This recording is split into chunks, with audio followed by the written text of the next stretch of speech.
A nameless demon grabbed the nun by the chest and began to lick her cheek with its disgusting tongue. The poor nun was violated by the demon, and amniotic fluid suddenly spilled from her. In the blink of an eye, her belly swelled several times, and an evil baby was born. The Roman Catholic Church had been using unnatural methods to make women pregnant for years. Now, the daughter of the woman who had given birth to that child was already in her teens. Father Brennan knew that they had to find this grown-up girl, but Father Harris just wanted to end it all, and the two of them got into an argument at the church door. Unexpectedly, a worker above made a mistake, and a huge iron rod shot down through the ceiling. Heading straight for them, Brennan covered his head and avoided the falling glass, while Father Harris seemed unharmed. However, when Harris turned around to leave, Brennan suddenly made the sign of the cross with his hand. It turned out that the iron rod had sliced right through Harris's head. The scene shifted to 1971. A young American nun, Margaret, was sent to Rome to begin her life in the service of the church. Bishop Lawrence personally came to greet her. Margaret was excited by the beautiful scenery of Rome, but the protesting crowds on the streets made her uncomfortable. The bishop explained that the world was changing fast, and young people no longer sought their guidance. Not only were they protesting authority, but they were also increasingly critical of the church. Soon,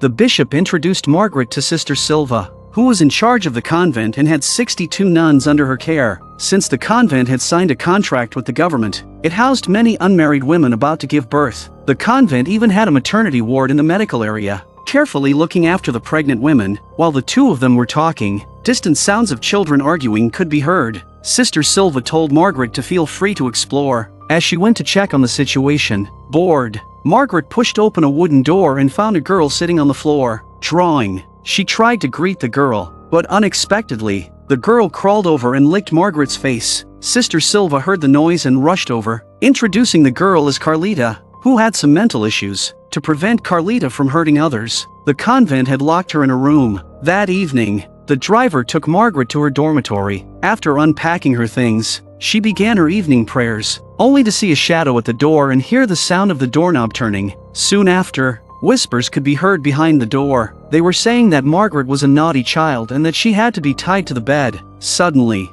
a nun jumped out from the corner, startling Margaret. When she regained her composure, she realized it was her roommate, Luz, who had returned. Though Luz was an apprentice nun, she had a carefree and bold personality. She wanted to indulge herself before officially becoming a nun and experience life. Luz was curious about why Margaret had come to Italy to become a nun. Margaret explained that Bishop Lawrence had been a priest at her orphanage when she was growing up. Margaret had a very vivid imagination as a child and often saw strange things, and the nuns at the orphanage would punish her for it. It was only with the arrival of Father Lawrence that Margaret had been saved. But was that really the case? Regardless, Margaret's new life at the convent quickly began. Margaret couldn't help but notice the reclusive Carlita. That evening, she found Carlita's bed empty and went to the confinement room to search for her. She discovered Carlita had been locked to a bed, but before Margaret could see more, an old nun quickly closed the door. Just then, a nun named Angela peeked out from the hallway, tears still visible on her face. Before Margaret could react,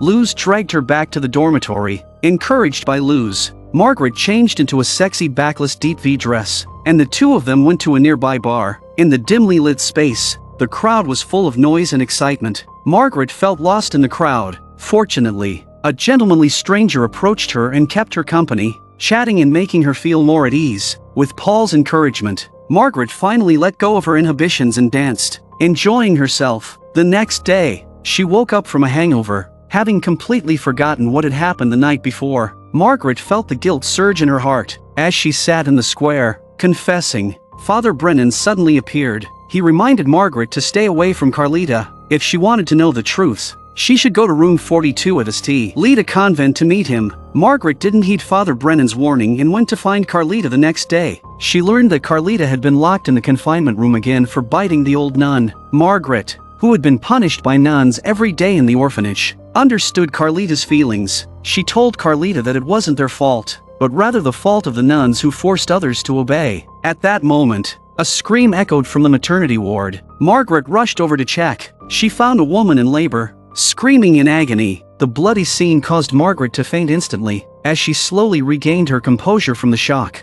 Another terrible event occurred. Sister Angela died in a gruesome manner in front of everyone. Because of the increasing strange occurrences at the convent, Margaret couldn't resist going to room 42 to visit Father Brennan. Brennan showed her a photograph of a baby girl. It turned out that the unnatural child born in the church years ago was Carlita. Brennan also told Margaret that some parts of the church, while outwardly following Christian teachings, secretly engaged in evil deeds. As time progressed and most of the public distanced themselves from the church, a small group of powerful priests and bishops believed that people no longer had faith because they had not witnessed true darkness. In order to restore the situation and consolidate the church's control, they were convinced that they could bring about the Antichrist through the conception of a nun. They believed this child would bring back dark powers and influence the world, forcing people to return to the church. Carlita was the vessel for bearing the Antichrist. To confirm this theory, Brennan asked Margaret to steal Carlita's birth records. If she was born on June 6 at 6 a.m., it would confirm that Carlita was the mother of the Antichrist. The next day, the convent's group went to an exhibition,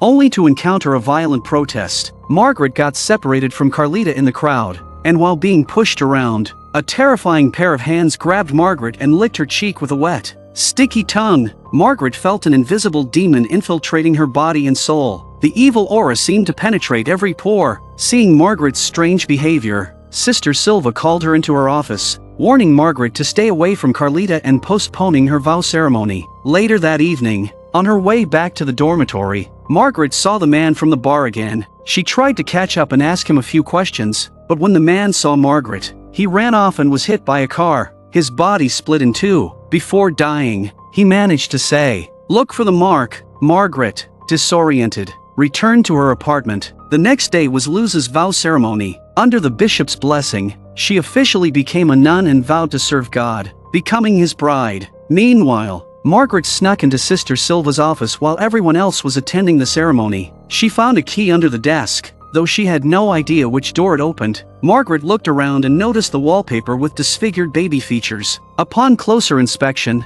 she found a hidden door behind the wall. Using the key, Margaret unlocked the door and entered a dim, narrow basement. She rummaged through a drawer and found Carlita's birth records, confirming that she was born on June 6 at 6 a.m. In the West, the number 666 is associated with the devil and the Antichrist. It seemed that Brennan's suspicions were correct. Besides Carlita's records, there were also other documents about her. However, most of the files were about stillborns and experiments carried out by the church to create a vessel for the Antichrist. All the test subjects were called Carlita, and the only one who survived was the Carlita number 14 at the convent. Holding the records, Margaret left the basement and rushed into the crowd to pull Carlita away, wanting to protect the poor girl. But in reality, Margaret couldn't even protect herself. Sister Silva pinned her to the ground. Carlita tried to help but was restrained by the clergy. When she opened her mouth to scream, the mark of the demon appeared. The nuns locked Margaret in the confinement room. While on the floor, she discovered a message left by Carlita.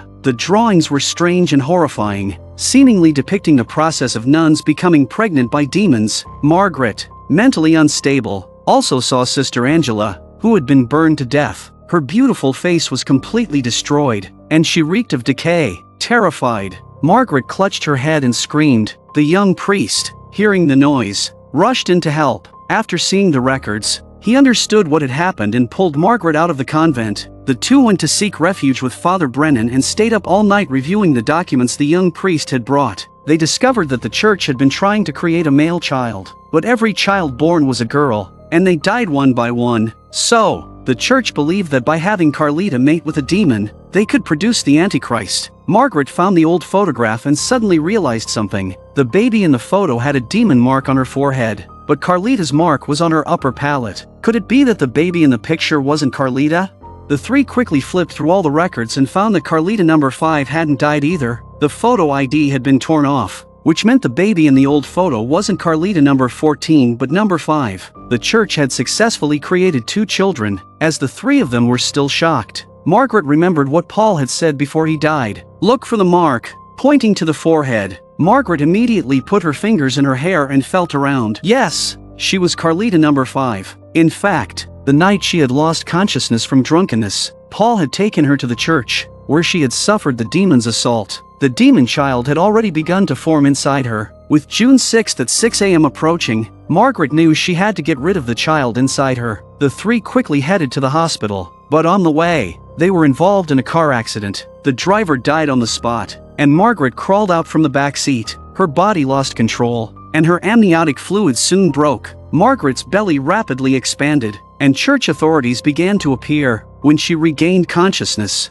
she found herself strapped to an operating table with a row of gleaming surgical instruments beside her. The doctor grabbed a knife and began to cut open her stomach, while the clergy in black robes gathered around her. Margaret felt like an animal in labor, trapped in a cold, clinical procedure. The doctor pulled a mass of red flesh out of his stomach, then cut through the thin layer of skin. To everyone's surprise, there were 2 children inside, 1 boy and 1 girl. Twins. A collective sigh of relief was heard from the group. They had finally obtained the desired male child. This boy would lead the church in restoring its rule. Margaret asked to hold the child. Hearing this, the nun placed the male infant into her arms. However, the next second, Margaret grabbed a scalpel and stabbed Father Lawrence, killing him instantly. She then turned the knife towards the male infant in her arms, but faced with such an innocent, vulnerable life, she couldn't bring herself to go through with it. Just as Margaret hesitated, Sister Silva rushed forward and snatched the child from her. Meanwhile, Luz stabbed Margaret with a knife, and Sister Silva ordered the fire to be set, intending to burn Margaret and the baby girl alive. The flames spread rapidly, almost instantly engulfing everything. Margaret held her daughter, awaiting death. Unexpectedly, Carlita burst in, trying to pull her out of the fire. Margaret, sensing something, turned around. She saw the father of the child, burned by the flames. As for what he truly was, only the people in the church knew. Elsewhere, Luz, with the newly born Antichrist, headed for the American embassy. That night, the wife of the U.S. ambassador to Rome was about to give birth. Their plan was to switch the babies, ensuring the Antichrist would be born into the wealthiest and most powerful family. This way, the child would inherit his fake father's rights and position, and the dark powers would spread more quickly. The baby girl, meanwhile, grew up healthy under the care of Carlita and Margaret. Many years later, Brennan came to visit Margaret, warning her to be cautious. The church had discovered their existence, and that child was not supposed to have survived.